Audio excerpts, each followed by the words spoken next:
Black hole त्रासदी। कुछ British इतिहासकारों की माने तो ये घटना भारत के इतिहास पर एक धब्बे जैसा था।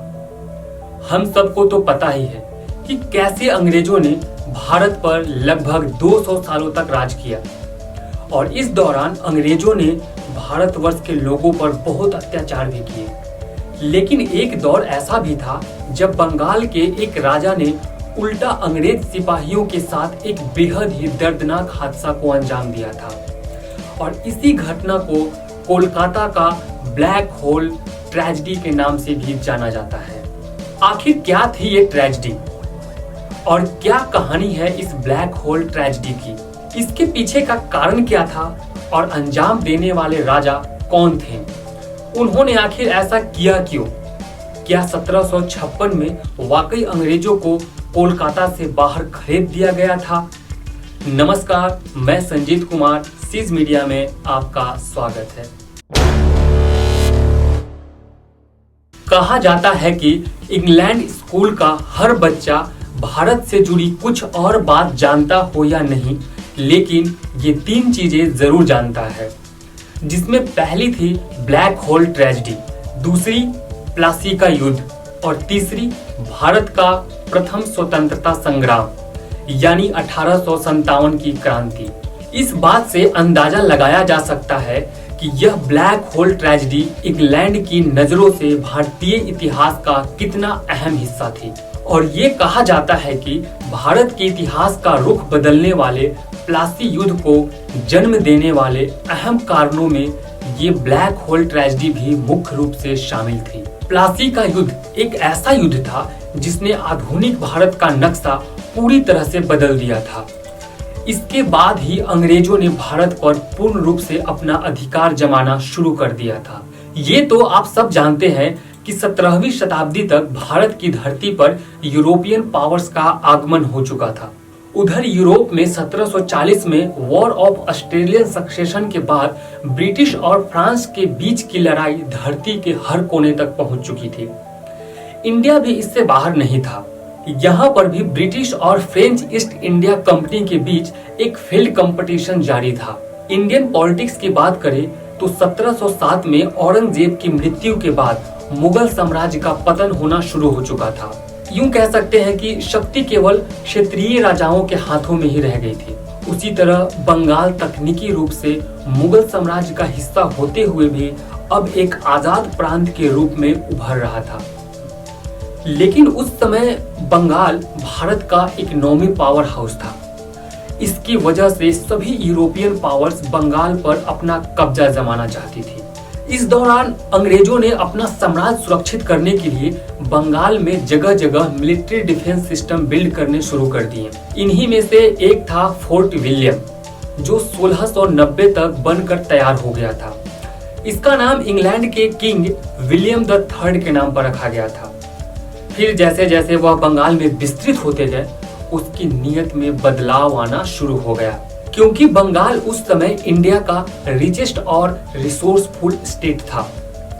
पूरे भारत में होने वाले ट्रेड में अकेले बंगाल का 60% योगदान था। ब्रिटिश ईस्ट इंडिया कंपनी के लोग अपने मकसद को पूरा करने के लिए छोटे छोटे प्रांतों के राजाओं को महंगे तोहफे देकर उनके साथ डील कर लिया करते थे। तो इस तरह इन रूलर्स को भर भर के पैसा मिल जाया करता था और अंग्रेजों को बिना किसी रोक टोक के ट्रेड करने की आजादी। ब्रिटिश ईस्ट इंडिया कंपनी बेहिसाब तरीके से प्रॉफिट जनरेट कर रही थी और इसका सबसे बुरा इम्पैक्ट पड़ रहा था डोमेस्टिक इंडस्ट्रीज और बिजनेस पर। सभी अंग्रेजों की गतिविधियों से नाखुश थे, क्योंकि उन्हीं के राज्य में आकर उन्हीं का सारा प्रॉफिट तो अंग्रेज लूट कर ले जा रहे थे। इसके अलावा बंगाल के लगभग 20 मिलियन लोगों की पॉपुलेशन भी ब्रिटिश से नाखुश थे। ऐसे माहौल में 1756 में बंगाल के नवाब अली वर्दी खान की मृत्यु हो जाती है और बंगाल की गद्दी पर 21 साल का एक यंग और स्ट्रॉन्ग रूलर सिराजुद्दीन मौला का आगमन होता है। उन्हें शुरुआत से ही ब्रिटिश के कारनामों पर शक होने लगा था। उन्हें लगता था कि अंग्रेज उनको मिले हुए अधिकारों का दुरुपयोग कर रहे हैं। इसी के चलते उन्होंने अंग्रेजों से सवाल जवाब करना शुरू किया।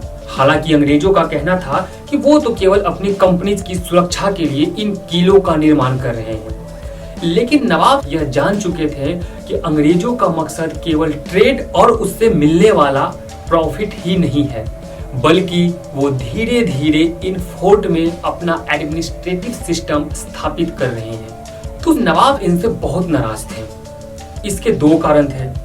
पहला तो ये कंपनी अब प्रॉफिट का कोई भी हिस्सा उनको नहीं दे रही थी, और दूसरा ये कि अब वो धीरे धीरे अपने पहुंच जमाकर राजाओं से उनका पॉलिटिकल कंट्रोल छीनने की भी तैयारी में थे। ऊपर से कर्नाटक वॉर में अंग्रेजों की जीत के बाद नवाब का शक यकीन में बदलता जा रहा था, लेकिन ये सब होने देना नवाब को गवारा नहीं था। इसलिए सबसे पहले उन्होंने कोलकाता के गवर्नर को एक अल्टीमेटम पास किया कि इन कंपनीज के द्वारा किए जा रहे किलाबंदी पर पाबंदी लगाई जाए। हालांकि फ्रेंच ईस्ट इंडिया कंपनी नवाब के आदेश मानकर रुक गई, लेकिन ब्रिटिशर्स ने ये बात नहीं मानी और अपनी किलेबंदी को चालू रखी। बस फिर क्या था, नवाब इससे बहुत गुस्सा हुए और उन्होंने अब ब्रिटिश को सबक सिखाने की ठानी। ब्रिटिश को सबक सिखाने के लिए नवाब ने अपनी सेना तैयार की और 16 जून 1756 को कोलकाता पर हमला बोल दिया। कहा जाता है कि उनकी सेना में 50,000 से भी ज्यादा पैदल सैनिक, 500 हाथी और 50 तोप शामिल थी, और ये ब्रिटिश ईस्ट इंडिया कंपनी की सेना को आसानी से कुचल सकती थी। खैर, उन्होंने ऐसा किया नहीं। 16 जून को वो कोलकाता पहुंचे और पूरे शहर को चारों तरफ से घेर लिया। जब अंग्रेजों को लगा कि उनकी हार निश्चित है, तब गवर्नर जॉन डायरेक्ट अपने कमांडर के सभी सदस्यों, महिलाओं और बच्चों के साथ हुगली नदी पर खड़ी एक बोट में बैठकर निकल लिए। उन्होंने जॉन होलवेल के नेतृत्व में अपने 170 सैनिकों की टुकड़ी को किले की रक्षा के लिए वहीं छोड़ दिया।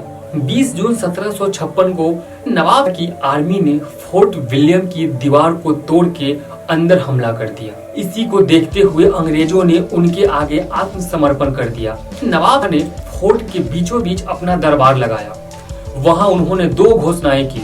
पहली तो ये कि कोलकाता का नाम बदलकर अली नगर रखा जा रहा है, और दूसरा, राजा मानिक चंद को किले का रक्षक घोषित किया गया।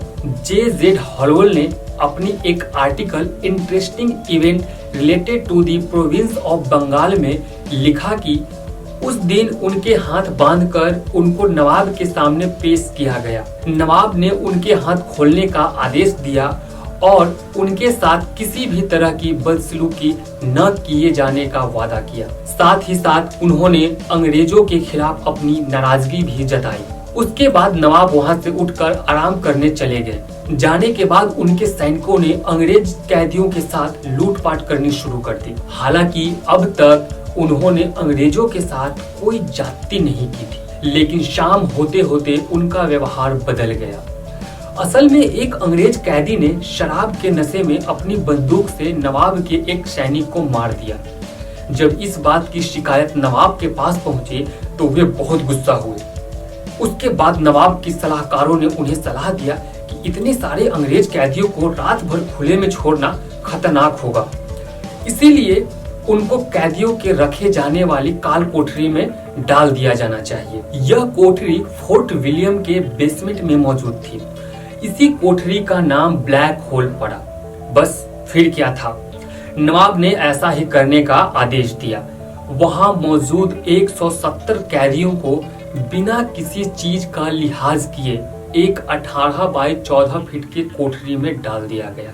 उसमें केवल 2 खिड़कियां थी, और आपको जानकर हैरानी होगी कि ये कोठरी सिर्फ 3 या 4 कैदियों को रखने के लिए बनाई गई थी, लेकिन उस रात इसमें 170 कैदियों को ठूंस दिया गया।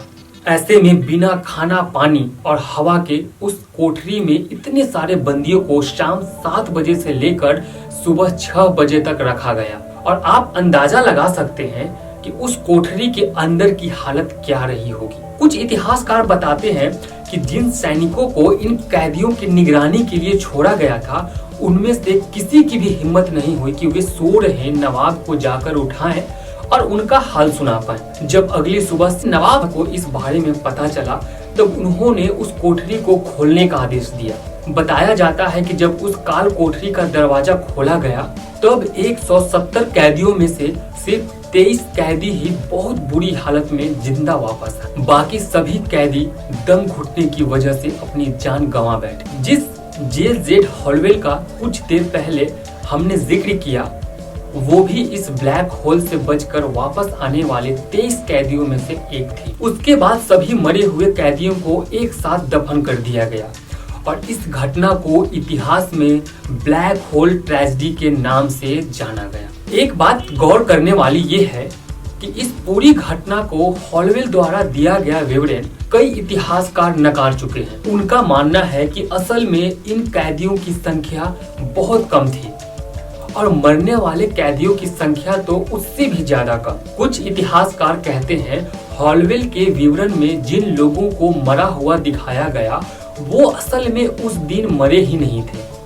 बल्कि वो इस घटना के आगे पीछे हुई लड़ाइयों में मारे गए। तो हॉलवेल के अकाउंट्स में मरने वालों की विवरण पूरी तरह सच नहीं था, बल्कि बहुत बढ़ा चढ़ाकर बताया गया था। उस तरह एक और इतिहासकार विंसेंट स्मिथ ने अपनी किताब Oxford history of India earlier times to the end of 1911 में लिखा है कि यह घटना हुई जरूर थी, लेकिन असल में इसके जिम्मेदार पूर्ण रूप से नवाब नहीं थे, बल्कि इन कैदियों पर नजर रखने का जिम्मा उन्होंने अपने सैनिकों पर छोड़ दिया था। उनको इस तरह ब्लैक होल में ठूंस कर मारने का आदेश उन्होंने अपने मुंह से नहीं दिया था। लेकिन मौजूदा इतिहास के मुताबिक ये बात भी सच है कि इस घटना के बाद उन्होंने अपनी किसी भी सैनिक को इस जुर्म के लिए न तो कोई सजा दी और न ही कोई दुख प्रकट किया। इसके अलावा कई इतिहासकार ये भी कहते हैं कि ये पूरी घटना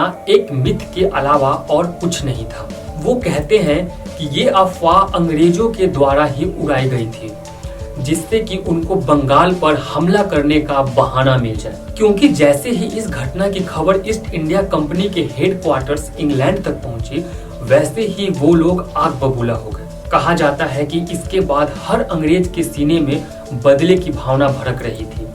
वो नवाब के इस हत्याकांड का बदला लेना चाहते थे। इसी के रिस्पॉन्स में रॉबर्ट क्लाइव को भारत भेजा गया।